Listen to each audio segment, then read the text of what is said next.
You do the advanced threat assessment and deliver that information as to the general threat and then specifics as to protected people to the Secret Service. Is that correct?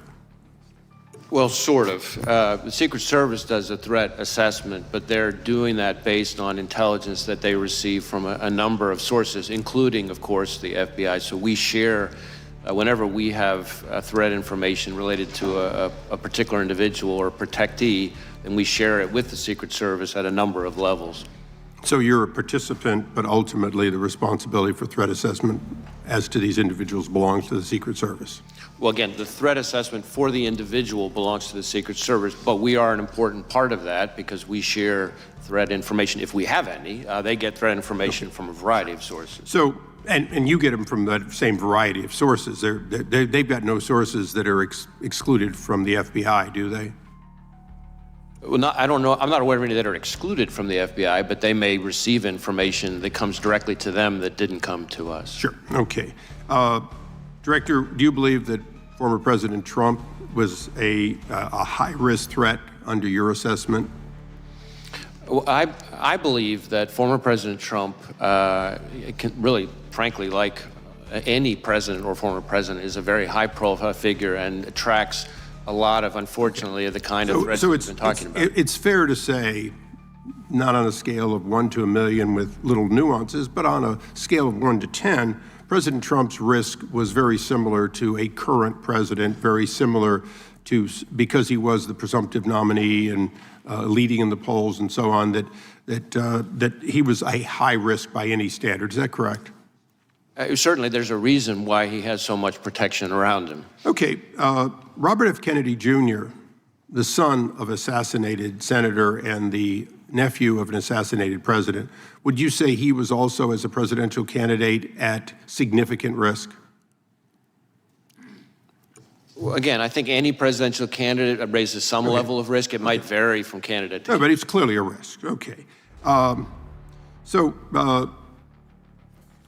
In a nutshell, the day before this attack, President Trump was documented not to have gotten on multiple occasions from the Secret Service what they asked for.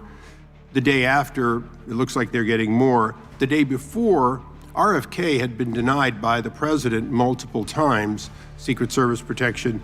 The day after, he now has it. So now my question is the actions of a 20-year-old with a lone gunman on a roof sufficient to change the risk assessment in your mind for President Trump and RFK, or are we just realizing the threat that was always there and being more appropriate in matching it? And I know that's a little vague, but you've been at this for a long time.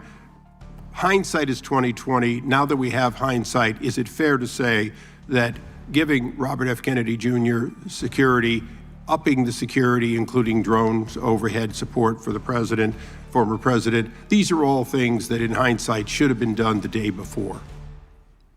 Well, let me try to answer your question this way. Of course, as I said, the assessments of the level of security to be provided to individual protectees. No, I understand it's a Secret Service decision. But what I would say to you is that, and I've been saying for quite some time, including in front of committees of this Congress, that we are in an elevated threat environment, and we have been for some time.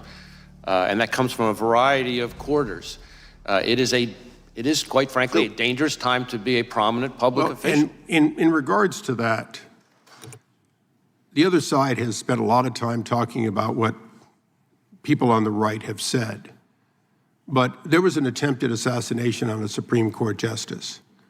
We have had the highest-ranking senator on the other side of this body saying that there were actions, that they were accountable. We have had multiple members of Congress in both the House and the Senate berating the character of members of the Supreme Court as a result of their decisions made, both, sometimes 6-3, sometimes unanimous, whatever. Are those comments, not any one of them, but are those comments and the generation of that sort of, oh, this guy's bad for democracy. This Supreme Court justice is a threat to democracy. Is that the kind of thing that raises the threat level, and would you caution against that?